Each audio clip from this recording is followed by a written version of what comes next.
Shayla Bass here on Entertainment Circle reporting back for Sean Lewis, attorney at law. And I want to talk to somebody that is in the system, going through the process of immigration, trying to get a visa for an event that is happening in New York. And with me now is Luis, who's going to tell us what he thinks about the immigration system and what should it be done about. Luis, ¿cómo estás? Muy bien, gracias. ¿Qué piensas sobre el sistema de inmigración entre Cuba y Estados Unidos? ¿Crees que la ley de ajuste de cubanos se debe de levantar? Por supuesto que se debe levantar. ¿Por qué? A ver, es una ley que discrimina a los cubanos y los forza a una actitud, a un comportamiento que ellos arriesgan su vida por llegar al sueño americano. Y no me parece que sea lo correcto.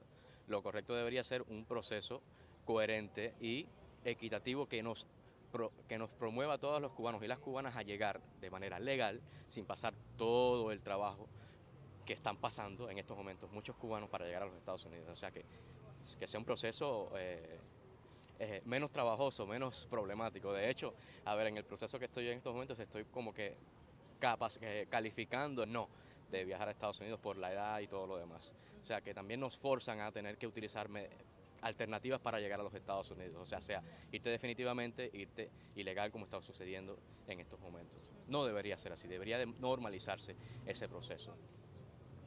Si estuvieras en los Estados Unidos, el abogado Sean Lewis es un abogado súper profesional que ama a los latinos y está trabajando con todos los latinos en Estados Unidos, incluso latinos cubanos que están ya listos para ser deportados a Cuba. ¿Crees que esos cubanos deberían ser deportados y crees que van a ser reprimidos al llegar a La Habana? A ver, la pregunta sería ¿por qué van a ser deportados? ¿Qué hicieron allá que los están deportando hacia Cuba?